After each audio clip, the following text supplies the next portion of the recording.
श्रीरामचंद्रम शरणम प्रपद्ये। मी नक्षत्रवाडी या ठिकाणी झालेली जी शिवपुराण कथा आहे त्या कथेमध्ये म्हटलं होतं की शिवरात्रीच्या दिवशी आपण कशी उपासना करावी किंवा भगवान शिवाची पूजा कशी करावी, ज्यामुळे आपल्या अनेक समस्या ज्या असतील त्या समस्येला एक मार्ग मिळेल आणि त्यामुळे आपलं स्वतःचं जीवन, आपल्या परिवाराचं जीवन हे कशा पद्धतीनं चांगलं होईल हा विषय मी त्यावेळेस मांडला होता। आणि त्यामुळे आज मी आपल्या समोर उद्या असणारी जी शिवरात्र आहे या शिवरात्रीच्या दिवशी भगवान शिवाची पूजा आपण कशा पद्धतीनं केली पाहिजे हे सांगण्यासाठी मी आपल्या समोर आज आहे। हे पहा, व्यक्तीच्या जीवनामध्ये प्रत्येकाला वाटत असतं की माझ्या आयुष्यामध्ये येणाऱ्या समस्या या दूर झाल्या पाहिजेत, पण प्रत्येक समस्या दूर होण्यासाठी आपण अनेक पर्याय अनेक वेळेस करत असतो, पण हे सगळे पर्याय करून सुद्धा आपल्याला जसं हवं तसं फळ मिळत नाही आणि त्यामुळं आपलं मन अधिक उदासीन होत राहतं। त्यामुळे असं काय साधन आहे की ज्या साधनामुळे, ज्या उपासनेमुळे आपल्या समस्येला चांगला मार्ग मिळाला पाहिजे। हे पहा, मी पहिल्यांदा अतिशय नम्रपणे आपल्या सर्वांना सांगतो की आज एखादी कुठली उपासना आपण सुरू केली आणि उद्या त्याचं लगेच फळ मिळेल असं कधी होत नसतं। अनेक संतांना आपल्याला सांगितलं आहे की एखादा नियम आपण तो सातत्यपूर्ण जर ठेवला तर निश्चित त्याचं फळ आपल्याला मिळतं। सामान्यतः आपण पहा, एखादं बी आपण आपल्या शेतामध्ये जरी रोवलं तरी त्याला येण्यासाठी काहीतरी काळ लागत असेल ना।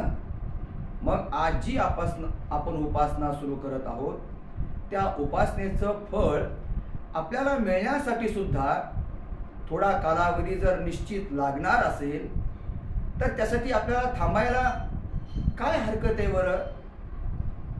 याचा अर्थ मी तुम्हाला कुठेतरी एखाद्या विचारामध्ये गुंतवून तुमची मानसिकता विचलित करत नाही आहे। आज जे मी सांगणार आहे त्या सांगण्याच्या माध्यमातून, त्या आपण करण्याच्या माध्यमातून निश्चित विश्वासपूर्वक सांगतो की आपल्या कामाला, आपल्या जे काम आपलं होत नाही अशा त्या कामाला सुद्धा एक निश्चित गती मिळेल इतका हा प्रभावी उपाय आहे। आणि म्हणून तो काय उपाय केला पाहिजे ज्यामुळे माझ्या समस्या, त्या समस्यामधून जरा मी हलका होईल। आपल्या डोक्यावर एखादं ओझं असेल आणि ओझं घेऊन जाता जाता जर कोणी आपल्याला बोलू लागलं तर मला सांगा, आपण निवांत त्याला तरी बोलू का बरं? नाही बोलणार। जेव्हा ते ओझं आपण खाली ठेवू मग जरा आपल्याला बरं वाटेल। तसं आपल्या वर जे समस्याचं ओझं आहे त्या समस्याच्या ओझ्याला हलकं करण्यासाठी, त्या समस्याच्या ओझ्याचा मार्ग निघण्यासाठी उद्या कशा पद्धतीनं आपण उपासना केली पाहिजे, भगवान शिवाची आराधना केली पाहिजे हे मी आपल्याला थोडक्यात सांगण्याचा प्रयत्न करणार आहे। कारण एकमात्र भगवान शिव असे आहेत पहा की जे पात्रता न पाहता सुद्धा त्याला वरदान देतात। आणि अनेक उदाहरणं आहेत, आपण पाहिले सुद्धा।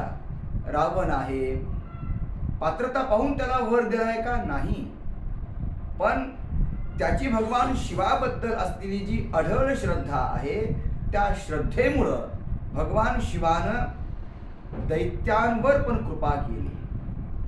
मग भगवान शिवाला काय प्रिय आहे, कसं केलं पाहिजे हे आपण थोडक्यामध्ये पाहूया।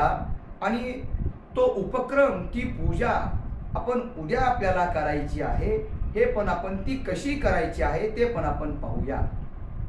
हे पहा, उद्या सकाळी उठल्यानंतर आपलं स्नानादी कर्म सर्व झाल्यावर बेलपत्र आणायचे आहेत.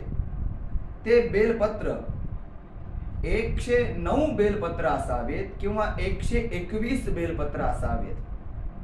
ते बेलपत्र घरी आणल्यावर आपल्या घरच्या पाण्यानं त्या बिल्वपत्राला स्वच्छ धुवून घ्यायचं. आपल्याजवळ जे वस्त्र आहे त्या वस्त्रानं त्या बिल्वपत्राला स्वच्छ पुसायचं. एका वाटीमध्ये हळद, त्यामध्ये थोडा कापूर आणि आपल्याजवळ असेल तर एखादं चंदन, या 3 गोष्टी एकत्र करायच्या. आपल्याकडे जर चांदीची काडी कोणाकडे असेल ती चांदीची काडी चालेल, कोणाकडे चांदीची काडी नसेल उदबत्तीची काडी असेल ती पण चालेल. एका वाटीमध्ये ते एकत्र करायचं.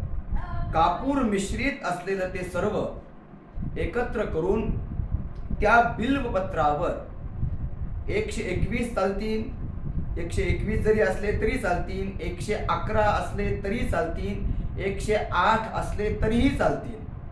त्यावर नमः शिवाय इतकंच लिहायचं आहे. ओम हे लिहायचं नाही. नमः शिवाय इतकं त्या बिल्वपत्रावर लिहून ठेवायचं. आपल्या घरामध्ये जे शिवलिंग आहे, ज्याची आपण नित्य पूजा करतो, जर असेल तर घरामध्ये शिवलिंगाची पूजा करत असताना भस्मधारण आपण करायचं आहे. पूजा करेपर्यंत आपल्याला सर्वांना मौन राहायचं आहे, बोलायचं नाही. पहिली पूजा घरामध्ये करायची आहे शिवाची, आणि ओम नमः शिवाय म्हणून 111 जर घेतले असतील तर त्यांनी 109 घेतले असतील, त्यांनी 121 घेतले असतील, त्यांनी फक्त एक बिल्वपत्र आपल्याला त्यामधनं बाजूला काढायचं आहे. लक्षात आलं? 121 ज्यांना घेतले आहेत तर 120 बिल्वपत्र ओम नमः शिवाय म्हणून आपल्या असलेल्या घरामध्ये असलेलं जे शिवलिंग आहे त्यावर समर्पित करायचं. आलं लक्षात? जवळ 5 दिवे लावायचे आहेत. पूजन करत असताना चांगल्या तुपाची दिवे लावा, चालतील. 5 दिवे लावायचे. स्वतः भस्मधारण आपण करायचं आहे आणि 120 बिल्वपत्र ओम नमः शिवाय म्हणून समर्पित करायचे आहेत. फक्त हे बिल्वपत्र समर्पित करत असताना मध्ये कोणाला बोलायचं नाही. 120 बिल्वपत्र समर्पित करा आणि एक जे बिल्वपत्र शिल्लक असेल ते एक शिल्लक बिल्वपत्र घेऊन आपण ज्या गावामध्ये आहोत, ज्या शिवमंदिरात आपल्याला जायचं आहे दर्शनासाठी, त्या शिवमंदिरात दर्शनाला जात असताना ते बिल्वपत्र त्या शिवमंदिरामध्ये शिवपिंडीवर समर्पित करायचं आहे. पण हे शिवपिंडीवर बिल्वपत्र समर्पित करत असताना मंदिरामध्ये प्रवेश केल्यापासून दर्शन झाल्यानंतर मंदिरातून बाहेर येईपर्यंत आपल्याला बोलायचं नाही. इतका त्याचा नियम आहे. फक्त बोलायचं नाही, घरी पूजा करताना बोलायचं नाही, आणि मंदिरात आतमध्ये प्रवेश केल्यानंतर आणि प्रवेश करून मंदिराच्या बाहेर येईपर्यंत आपल्याला बोलायचं नाही आहे.